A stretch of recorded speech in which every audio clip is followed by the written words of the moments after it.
네, 여러분 안녕하세요. 뉴스들입니다. 민주당이 20개 지역구에 대한 4차에서 6차 경선 결과를 발표했습니다. 안타까운 후보도 있고 예상했던 결과도 있었습니다. 먼저 용산구에서는 강태웅 후보가 공천이 됐고, 금천구에서는 아쉽지만 조상호 변호사가 탈락하고 최기상 의원이 공천이 됐습니다.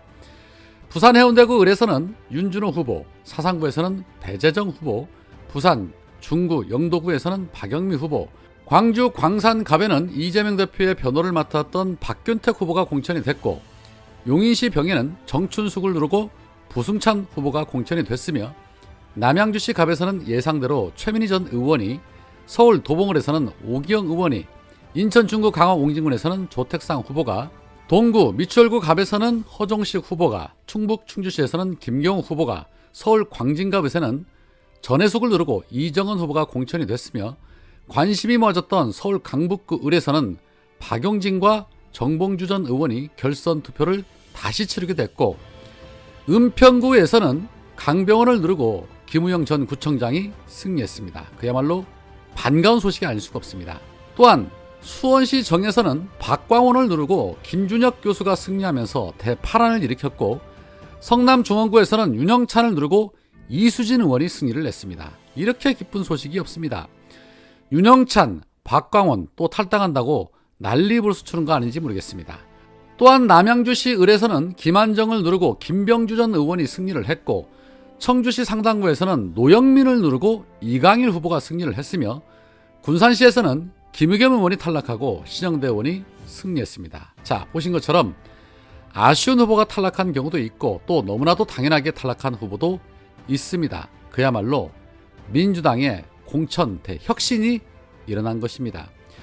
그 중에서도 윤영찬과 강병원, 박광원의 탈락은 지지자들에게는 엄청난 선물이라 생각을 합니다. 이들이 오늘 어떤 입장들을 내놓을지는 지켜봐야겠지만, 최소한의 품격이라도 있다라면 깔끔하게 인정하고 수고를 해야죠. 김의겸 의원은 페이스북을 통해 전신전력으로 경선에 임했으나 부족했다. 김의겸의 계획은 여기서 잠시 숨을 고르지만 다가올 총선에서 우리 더불어민주당의 승리를 기원하며 미약한 힘이라도 보태겠다라고 말했습니다. 이러한 모습이 바로 진정한 민주당의 모습입니다. 윤영찬은 또 승복 선언하면 안 된다고 할지도 모르겠습니다. 기레기들은 무슨 비명 행사라는 등, 비명이 무더기 탈락했다는 등 선동질을 하고 있었지만, 시스템 공천에 의해서 철저하게 투표로 결정된 사안이기 때문에 택도 없는 소리죠. 특히 기추가 주목이 됐던 박용진과 정봉주 전 의원이 결선 투표를 다시 치르게 됐는데, 당원분들의 적극적인 투표 행사가 절실할 때입니다. 경선에서 탈락한 윤영찬이나 강병원이 탈당을 할지 안 할지는 지켜봐야겠지만, 앞으로 민주당에서 정치 생명을 이어갈 희망은 거의 없다라고 보기 때문에 아마도 이낙연 신당에 합류할 가능성도 배제할 수 없는데, 그러거나 말거나 오합질들이 모인다 한들 뭐 큰 의미는 없을 거라고 판단이 됩니다. 여튼 이번 민주당 공천을 보면서 느낀 결과는 한마디로 민주당의 경사가 났다. 김용민 의원은 밤늦게 페이스북을 통해 이런 말을 합니다. 오늘 우리 당 경선 결과를 보니 민심이 참으로 무섭다는 생각을 다시 하게 된다. 분명한 흐름이 존재하는데 이것이 시대정신이 아닐까 싶다. 오늘은 안심하지만 늘 깨어있고 소통해 방향을 잃지 않아야겠다라고 말했습니다. 그 민심 이제 윤석열 심판으로 향하게 되면서 이 예서를 몰아 총선에서 압승을 통해 대한민국의 경사로 이어졌으면 하는 바람입니다. 자, 그런데 이 민주당 경사에 고춧가루를 뿌리는 자들이 있습니다. 이낙연의 새로운 미래가 지지율이 박스권 안에 갇혀 도저히 가능성이 보이지 않자 꼼수를 쓰려나 봅니다. 이낙연을 비롯한 설훈, 홍영표, 김종민, 이 박영순의 새로운 미래가 새로운 미래의 당명 개정 작업에 나서면서 새로운 당명으로 민주연대라는 당명 개정 작업에 나설 것으로 예상된다는 보도가 있었습니다. 지지율이 오르지 않자 어떻게든 민주당을 좀 묻혀보려는 꼼수 같습니다. 여튼 끝까지 이 민주당의 발목을 잡는 데는 일가견 있습니다. 민주라는 단어를 굳이 쓰려는 의도 뻔한 거 아니겠습니까? 실력도 능력도 없으니 어떻게든 잘나가는 민주당에 묻어 다만 얼마라도 이득을 취해보려는 그런 꼼수. 그렇게 민주당 욕하면서 왜 그렇게 민주라는 단어를 사용하라고 그 안달인지 참 아이러니합니다. 밖에 나가보니까 이제야 집이 좀 얼마나 따스하고 소중한 것인지 뒤늦게서야 깨달은 건가 싶기도 한데 참 정말이지 질척거립니다. 추미애 전 장관은 경선 결과 발표 직후에 페이스북을 통해 이런 말을 했습니다. 오늘 당의 주인은 당원임을 확인한 날이다. 당원이 변화를 만드는 위대한 당이다. 총선에서 나라의 주인은 국민임을 확인합시다 라고 말했습니다. 그렇습니다.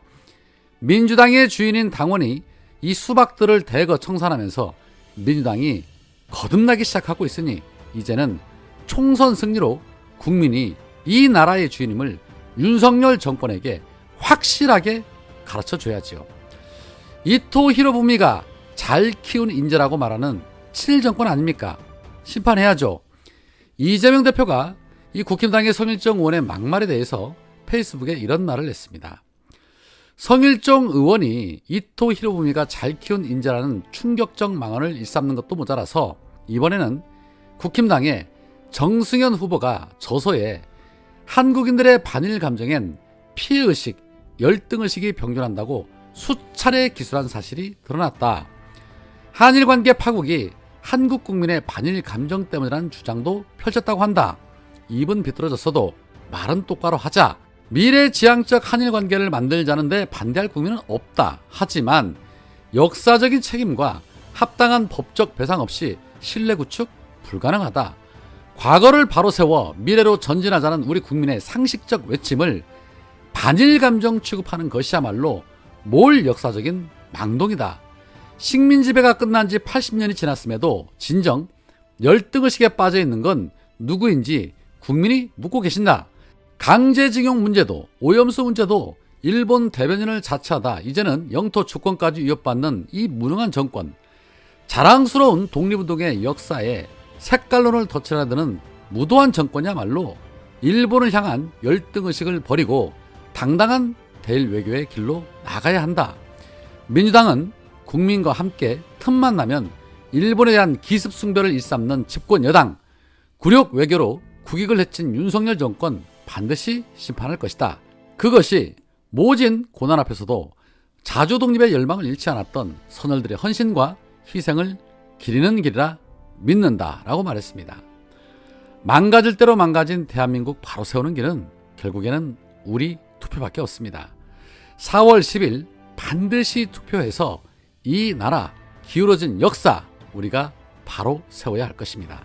윤석열이 자기 가족과 측근들 그리고 기득권들을 지키기 위해 직접 선수로 뛰고 있습니다. 그 대가가 어떠한 결과로 이어지는지 우리가 투표로 보여줘야죠. 오늘은 여기까지입니다. 고맙습니다.